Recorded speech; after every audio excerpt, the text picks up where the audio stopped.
Welcome back to Keep Up channel. Taylor Swift has man arrested at fiancé Travis Kelce's home while trying to serve her deposition papers from Justin Baldoni.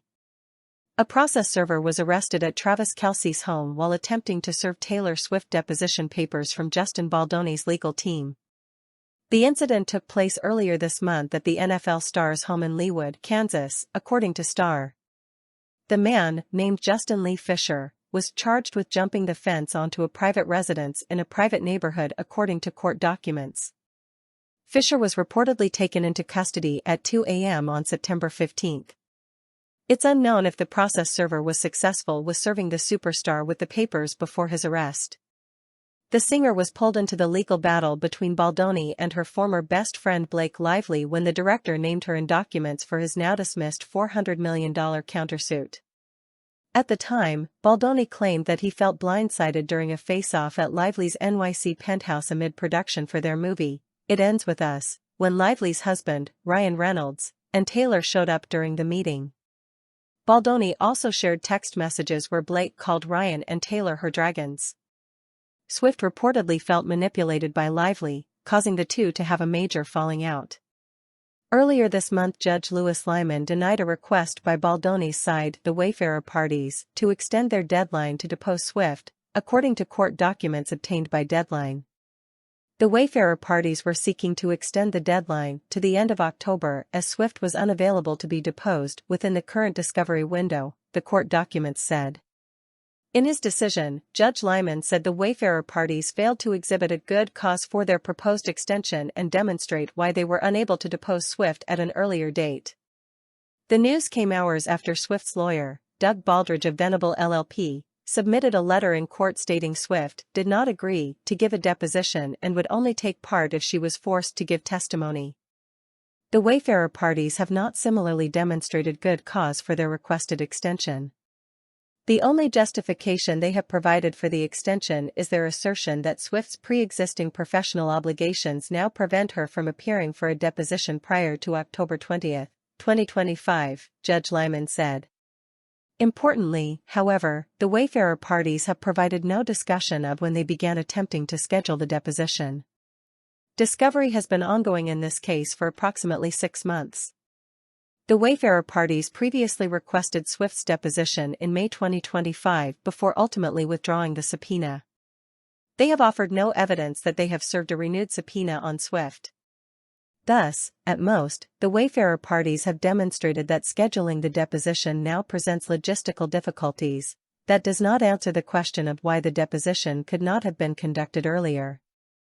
Having failed to demonstrate appropriate diligence, the requested extension is denied. The judge also granted Lively's request for an extension in scheduling a deposition with Baldoni and his Wayfarer co-founders, Steve Sarowitz and Jamie Heath. Because Lively has been generally diligent and her request has not resulted from carelessness, an attorney's otherwise busy schedule, or a change in litigation strategy, the request is granted, the judge wrote, directing the three parties to be available for depositions within the extended window.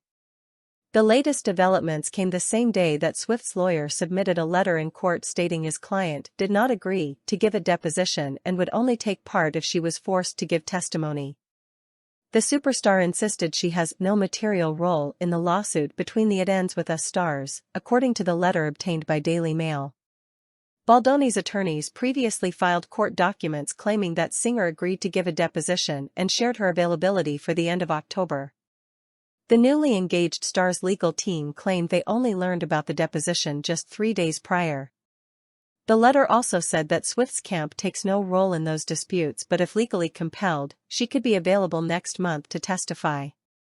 Further, my client did not agree to a deposition, but if she is forced into a deposition, we advised, after first hearing about the deposition just 3 days ago, that her schedule would accommodate the time required during the week of October 20 if the parties were able to work out their disputes, the letter read. On the other hand, Lively's team opposed Baldoni's request to extend the discovery deadline and called it an outrageous, media-driven tactic to depose Swift. The actress's lawyers wrote in a legal filing, the Wayfarer defendants have repeatedly sought to bring Ms. Swift into this litigation to fuel their relentless media strategy. Yet, they have not come close to establishing good cause.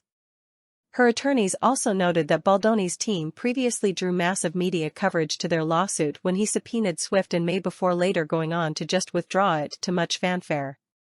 Her team urged the judge to reject his request as they argue they have not provided a new subpoena nor a proper explanation as to why they are attempting to drag Swift back into the legal matter again. Lively's team also noted that Swift is a non-party to the case and her schedule is presumed to be packed with professional obligations for months in advance. A source tells Daily Mail, the letter says it all, Taylor wants to be removed from all the Baldoni and Blake drama at all costs, as this is going to go on for years, and Taylor has no time for it, because she doesn't feel she has ever been a part of it in the first place. She has no time to be pissed about it, she is just disappointed that her name is even being brought up with the case, and the quicker she is removed the better. She believes the courts will do the right thing and she will finally be removed from this as soon as possible. It is the only decision that she sees fit to happen and needs to happen. This comes after it was ruled in June that Baldoni's legal team could have access to messages between Lively and Swift. News previously reported that judge-ruled texts between Lively and Swift are relevant to the case. However, any correspondence between the pair will be under a protective order to stop them being leaked to the press. Lively first filed her lawsuit in December 2024, in which she accused Baldoni and his Wayfarer Studios team of sexual harassment and retaliation. Baldoni has since denied all of the allegations. Amid the legal battle, Swift and Lively reportedly had a falling out as the singer reportedly felt unfairly dragged into the legal drama. The case, Blake Lively vs. Wayfarer Studios LLC, et al., is scheduled to go to trial in March 2026, with all depositions due to be completed by September 30th. Source: dailymail.co.uk. Please like, share and subscribe. Thank you for watching.